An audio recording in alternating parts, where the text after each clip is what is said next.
ये सत्संग एक ऐसा दर्पण है जिसमें हम अपने स्वच्छ चेहरे को देख सकते हैं। संत गुरुजनों का बहुत बड़ा आधार, बहुत बड़ा पाथे, बहुत बड़ा संबल हम सबको मिला हुआ है। सत्संग से हमारे अंतःकरण का परिमार्जन होता है। अनादिकाल से अंतःकरण में अनेक प्रकार के कुसंस्कार जमे हुए हैं और उनको छुड़ाने का माध्यम केवल सत्संग ही है। सदगुरु कबीर साहब जी ने भी कहा है, नित खरसान लोहा घुन छूटे, नित की गोष्ठ माया बहुत टूटे। बिना सत्संग से न जीवन में सुधार हो सकता है और न ही हम कल्याण की ओर बढ़ सकते हैं। संत गुरुजन हमारे लिए एक मार्गदर्शक है, हमारे पथ प्रदर्शक हैं।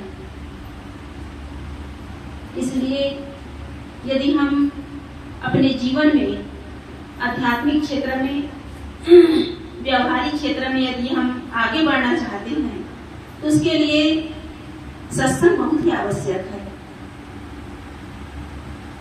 मनुष्य आज पढ़ लिख करके बड़े बड़े पद पर चले जाते हैं, डॉक्टर, इंजीनियर, वकील, जज, बड़े बड़े राजनेता बन जाते हैं। लेकिन कहा गया है कि इसके साथ साथ अपने गांव को, समाज को एक अच्छे इंसान की आवश्यकता है और इसके लिए चाहिए मानवता। सतगुरु कबीर साहब जी ने भी कहा कि पोथी बड़ी बड़ी जगमुआ, पंडित भया न कोई, ढाई आखर प्रेम का पढ़े सो पंडित हो। एक अच्छे इंसान बनने के लिए किसी पद, किसी प्रतिष्ठा या किसी डिग्री की आवश्यकता नहीं है।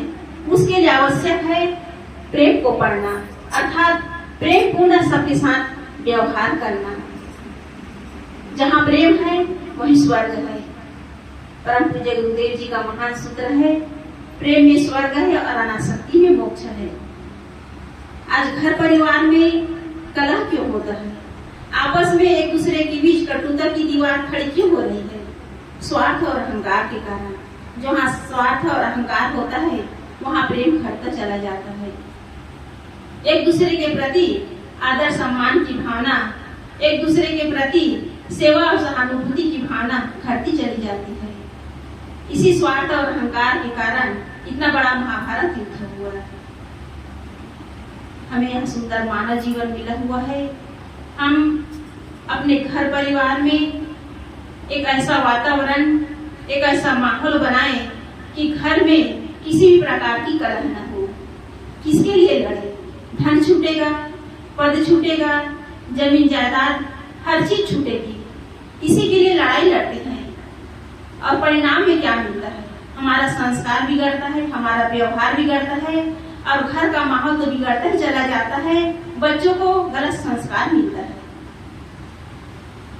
घर के बड़े बुजुर्ग मूल हैं और मूल में यदि संस्कार हो तो बच्चों को भी सही मार्गदर्शन मिलेगा।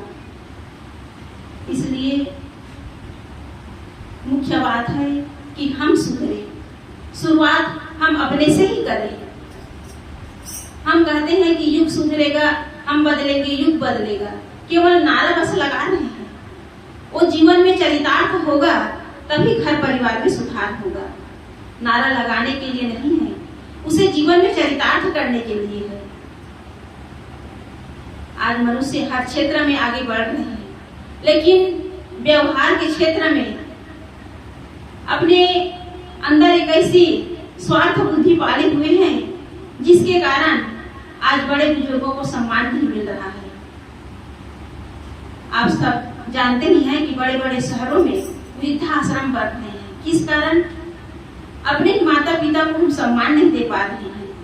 कहाँ की संस्कृति है, कहाँ की सभ्यता है? हम किस भारत भूमि में जन्मे हैं जहाँ ऐसी संस्कृति, ऐसी सभ्यता है और जिसके आगे आज पूरा विश्व नतमस्तक है।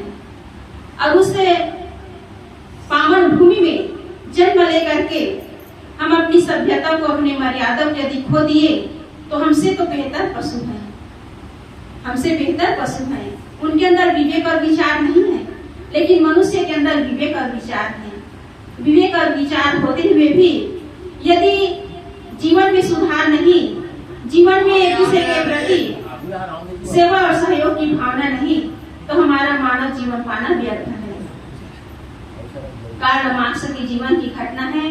कार्ल मार्क्स एक पुस्तक लिख रहे थे और उस पुस्तक का नाम था कैपिटल। कार्ल मार्क्स का गृहस्थ जीवन बहुत ही निम्न स्तर का था, बहुत ही गरीब थे और वो पुस्तक लिखने के लिए जितनी भी उसके पास पूंजी थी सब लगा दिए। पैसा नहीं था तो अपना एक कीमती कोट बाजार से बेच करके आया और अपनी पत्नी से कहने लगा कि मैं बाजार जा रहा हूँ कागज खरीदने के लिए, पुस्तक अधूरा है, उसे पूरा करना है। तो उसकी पत्नी कहने लगी कि बेटा बीमार है, बुखार से तप रहा है, दवाई खरीद के ले आना। कार्ल मार्क्स बाजार गया और जितना पैसा उसके पास था सब कागज खरीदने में ही समाप्त हो गया। बेटे के दवाई के लिए पैसा नहीं बचा। बाजार से आया तो पत्नी कहने लगी कि बेटे के लिए दवाई लाए कि नहीं लाए। तो कार्ल मार्क्स कहने लगे कि पैसा तो कागज खरीदने में ही खत्म हो गया, पैसा बचा ही नहीं।